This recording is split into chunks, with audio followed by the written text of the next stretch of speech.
David Engels, bonjour. Bonjour. Vous êtes aujourd'hui à la librairie Vincent pour présenter deux de vos ouvrages.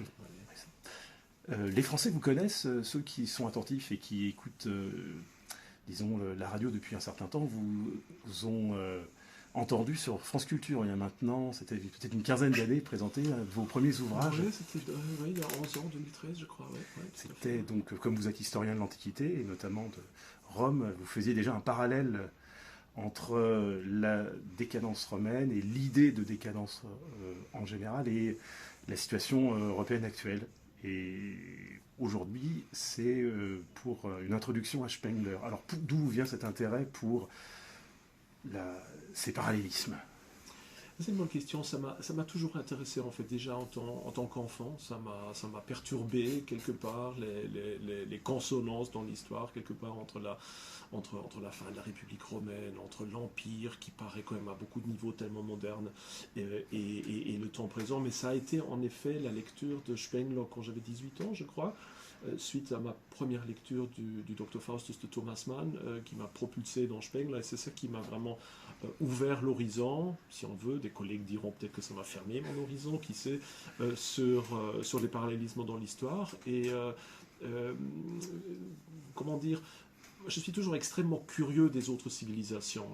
J'adore la nôtre, la civilisation européenne, elle est la nôtre, elle est celle qui nous est la plus proche et elle est inscrite dans nos tripes d'une certaine façon. Mais moi j'ai toujours cette curiosité pour la Chine, pour l'Inde, le monde musulman, et la vision de Spengler, c'est-à-dire de les voir non pas en linéaire, mais plutôt en parallèle. Ça m'a toujours assez convaincu comme approche. Ça m'a toujours permis d'avoir une certaine grille de lecture qui est extrêmement pratique et convaincante. Donc ça, c'est, je crois, la première raison pour laquelle Spengler m'a toujours fasciné. Et puis, il y a évidemment le constat du déclin de l'Occident, qui, je crois, a toujours assez bien correspondu à ma propre vision, mon propre ressenti de vivre dans une civilisation qui n'était pas à son point culminant ou dans sa phase ascendante, mais qui était clairement sur la pente descendante, et qui était très clairement en train de perdre son énergie créatrice. Donc c'est pour ça que Spengler, sur ces points-là, en tout cas, m'a toujours énormément parlé. Et vous présentez également un autre ouvrage, Que faire, vivre avec le déclin de l'Europe. Oui. Donc c'est programmatique, là, pour le coup. Oui, si on veut, même si, disons que de toute façon, la plupart de mes écrits tournent autour de ce problème civilisationnel. Hein. Vous parliez déjà au début aussi du livre Le Déclin, sorti en 2013. Puis, entre-temps, il y a eu toute une série de livres plutôt sur la politique européenne. Il y a eu cette année aussi le livre Défendre l'Europe civilisationnelle, qui est un peu le binôme, si on veut, de celui-ci. Et en effet, Que faire est un livre que j'ai sorti pour la première fois en 2019, même s'il est plus ancien.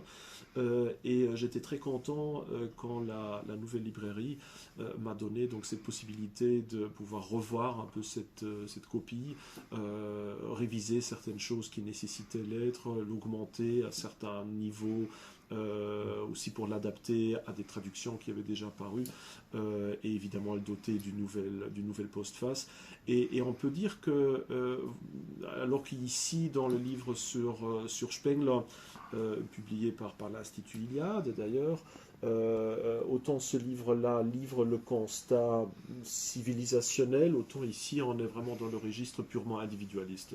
C'est-à-dire, voilà, on a cette tragédie qu'est le déclin de l'Occident, on a la catastrophe qu'est la situation politique actuelle, dont je parle dans défendre l'Europe civilisationnelle, mais nous, en tant qu'individus, on va ni résoudre l'un ni l'autre, là, maintenant, sur le coup, en faisant notre croix sur un bulletin de vote. Ça ne va pas changer immédiatement, donc on doit quelque part arranger notre vie individuelle, ici, maintenant, pour pouvoir continuer à nous regarder dans le miroir le matin.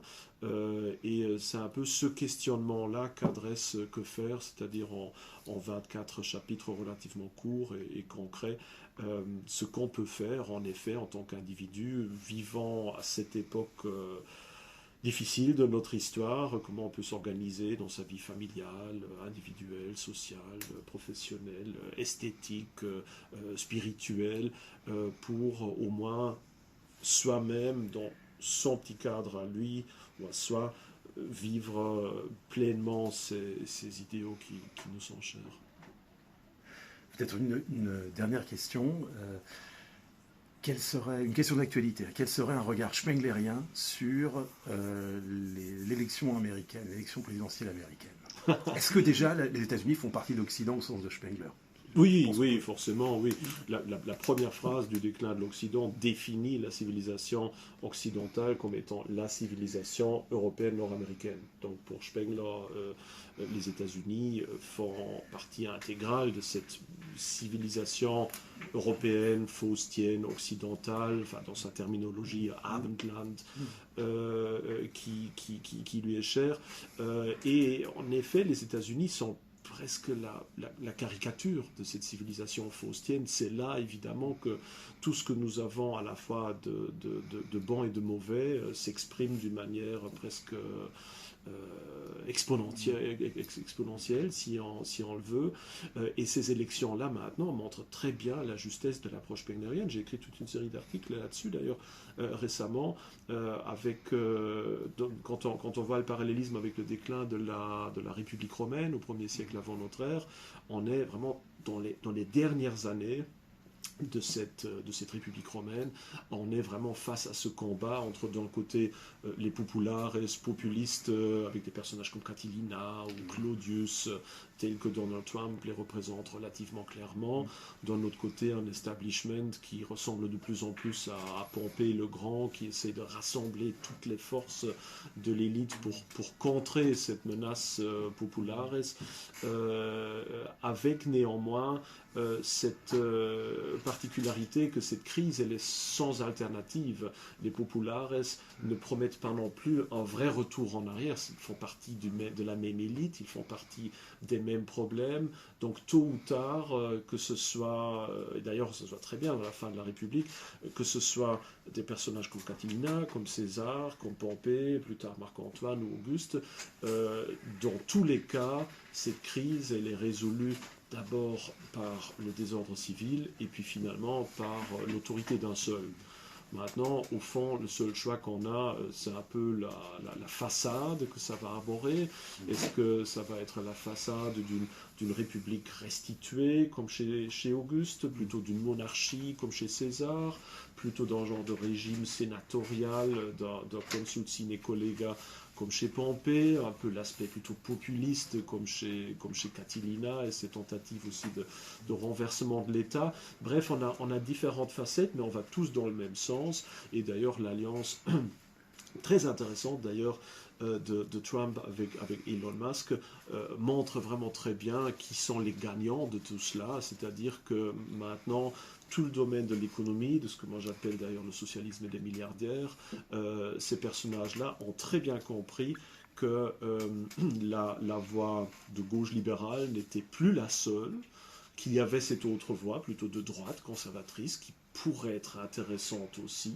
Et donc, au fond, derrière ce combat entre des figures politiques, comme Harris ou comme Trump, on a aussi un combat de différents systèmes d'élites qui sont en affrontement, qui chacun rivalise avec l'autre pour garder le pouvoir sur les finances, sur la technologie, sur les réseaux sociaux. Donc c'est ça le combat qui se passe là en filigrane, avec comme la mise finale, le pouvoir sur l'ensemble de cet espace civilisationnel. Donc on rentre vraiment très clairement, me semble-t-il en tout cas, dans cette phase. Et vu de ce côté-là, quelqu'un comme Elon Musk est vraiment dans tout ce qu'il a de bien et de mal, le personnage faustien par excellence, qui veut envoyer des hommes sur Mars, il contrôle les médias, il a cette personnalité exubérante, comme sorti tout droit d'un roman de Jules Verne, presque. Donc on est très très très clairement dans ce que Spengler a décrit il y a une centaine d'années. Une question qui me vient là, mais qui nous ramène au système de Spengler et à sa méthode. Je l'ai lu il y a longtemps. Et quand je l'ai lu, je me suis dit, il y a deux utilités possibles. Soit on peut le lire, comment dire, en ayant en tête l'utilité du système. Donc, avec une utilité presque prédictive. Et puis, ou alors, en fait, on peut le lire finalement, donc à côté de cette lecture macro, une lecture micro. Ou au contraire, ce qui est intéressant, c'est de voir comment il restitue la cohérence d'une civilisation, justement, parce que finalement, tous ces aspects, que ce soit la façon de manger, la façon de bâtir une maison, la façon de produire, ont une cohérence en référence à l'image mentale qu'a une civilisation. Alors, de ces deux lectures possibles, laquelle vous semble la plus riche, la plus féconde, la plus pertinente, laquelle vous a le plus influencé, peut-être? Une excellente question. Je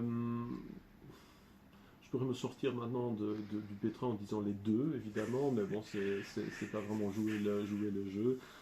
Mais c'est vrai, les deux m'intéressent, dans le sens que dans la plupart de mes publications, en tout cas connues du grand public, c'est évidemment la dimension prédictive qui est très présente, notamment dans le livre Défendre l'Europe et toute une série d'autres livres, notamment Le Déclin, où c'est en effet cette méthode-là, c'est-à-dire pronostiquer le futur sur base des parallélismes avec d'autres civilisations qui prime.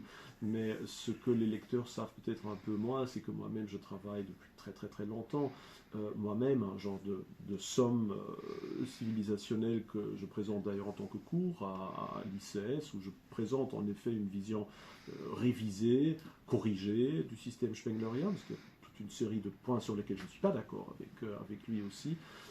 Et disons, dans mon temps libre, c'est plutôt cet aspect-là qui m'intéresse. J'avoue que souvent, voir de mes propres yeux ce déclin de l'Occident se dérouler en gros comme ça a été prédit il y a une centaine d'années peut être très fatigant. Dans le sens que tous les jours, presque, enfin je ne veux pas paraître arrogant, mais je veux dire en ouvrant les actualités, je me dis, bah oui, forcément, je l'ai déjà dit il y a 10 ans, Spengler l'a déjà dit il y a 100 ans, donc en gros ça devient vite ennuyant. Hein, on est dans un genre de chronique d'une mort annoncée, et à la fin ça perd un peu de son intérêt, on se lasse un peu.